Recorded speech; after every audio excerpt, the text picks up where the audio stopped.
Look at those buffalo roam. Bison are a great example of the tragedy of the commons. 30 million of them once roamed in America. But because no one owned them, or rather everyone owned them, Indians and the white settlers kept hunting them until they were nearly extinct. The buffalo herd went from 30 million to 1,000. But now, good news, they've made a comeback, all because now people own them. Brian Yablonsky's here to help explain what happened. What happened? Well, property rights were established over the very few remaining bison that were left. When the bison got down to about 1,000, there were some cattle ranchers who were entrepreneurial enough to figure out that the bison were worth more alive than dead at that point. And so they went out to the Great Plains and gathered the few remnants of what was left, about 10, 15 bison, and grew them into the herds that today have led to the bison's comeback. They protected them for their own profit. They found a way to make the bison pay. The bison market for them was meat. They sold bison to circuses, to zoos, and to public preserves. And before that, when there were 30 million bison, at first, there weren't enough Indians who killed them. They were doing okay. And the white settlers couldn't really get west to kill enough to endanger them. Right. You had a commons without access to it. And right after the Civil War, when the Transcontinental Railroad was built, all of a sudden you could get hunters into the plains, and you could get the bison back to the markets in the east and overseas. That's when the real tragedy occurred. And some people just shot them from the trains for sport. Yeah, it was wanton waste. They weren't even collecting the bison. They were just shooting them for fun. All right, so now we've saved the bison. What about the elephants in Africa? Well, some of the same concepts used to save the bison have been used to save elephants in Zimbabwe. What essentially has been done is they provided ownership interest to villagers in Zimbabwe, and that is helping to save them. Prior to that, you had communal lands in Zimbabwe. The villagers... You had the government saying, don't kill the elephants.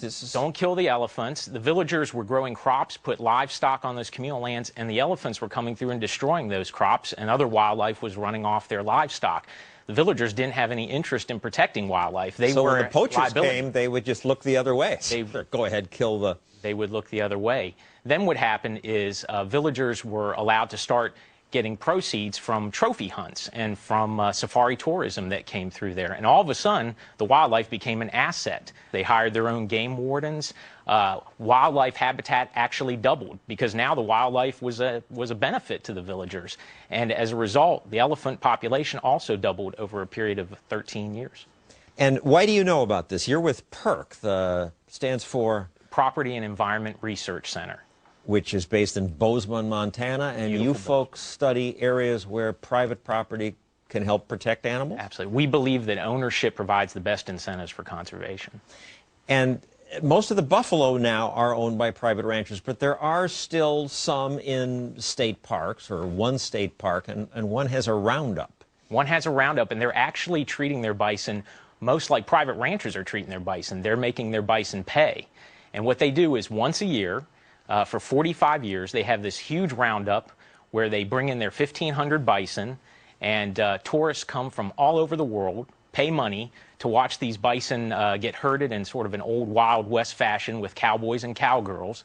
And the bison come sweeping down the plains, the earth shakes, they get moved into corrals, and then we all go eat bison burgers afterwards. But the point is, the park is making money from the tourism on bison, and then about a month later, they auction off a portion of that bison to private ranchers, and they're also making money that way. All that money goes back into Custer State Park to pay for operations of the park. So the bison are paying their own way in the case of Custer. More benefit from profit. Thank you, Brian Yablonsky. Coming up, how government made the Indians poor and how private property made America rich. Shattering conventional wisdom. John Stossel. Have you ever been to an Indian reservation? If you have, you probably saw serious poverty and alcoholism and drug abuse. Is it because there's something about Indians that makes them lazy or irresponsible? No. When Indians own their own land, they do about as well as other Americans. Manny Jules wants to see more of that. He was chief of the Kamloops Indian Band in Canada for 16 years. Manny, why are so many Indians so poor? Well, first of all, John, nobody chooses poverty. One of the things that's happened is we've been legislated out of the economy by the federal governments, both in the United States and Canada. What do you mean they've been taking care of you? That sounds like the best deal. By taking care of us, that means providing social welfare programs. The only way to break the cycle of poverty, I believe, is by the recognition that every other Canadian and American takes for granted, and that's real property rights.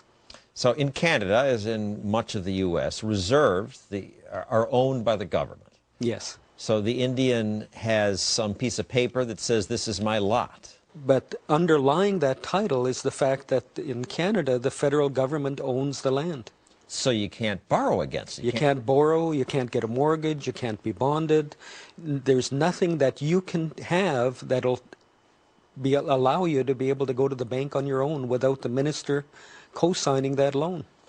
Let's bring another guest from PERC, economist Terry Anderson, into this. Terry, you find Indians do much better when they own their own land.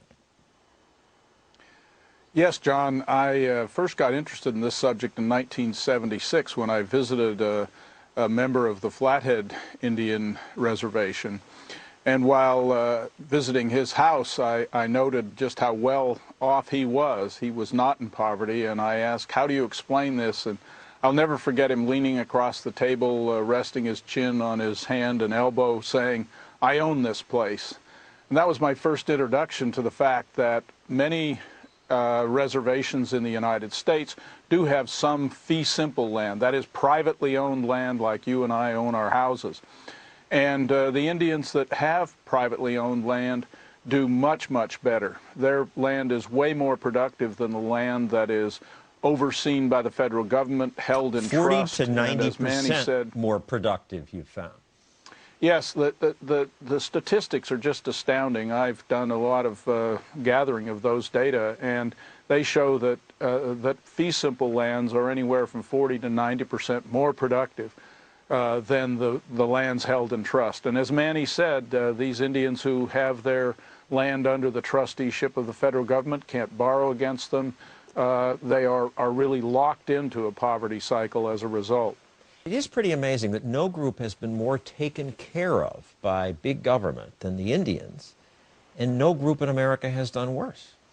Fundamentally, the root of the problem is the fact that we don't have the same property rights as others take for granted. And that has to fundamentally change. We have to be able to recognize the collective ownership by the tribe or the band and free the imagination of the individual entrepreneur. We've had economies that went back many, many millennia and were successful until 1492. And Terry, you found that Indians had a form of property rights before white settlers came here and messed that up. Before contact with whites, Indians were very much aware of markets and trading and property rights. Some Indians actually owned the salmon streams. They managed those streams so that they let the larger salmon go up to spawn. And the result is that even today, those streams have larger salmon than the streams that were held in commons, owned by everyone and hence managed by no one. The clan, not an individual Indian, but a clan would own the stream. And why today would they still have more salmon? That just goes back to what was superior management over a century ago.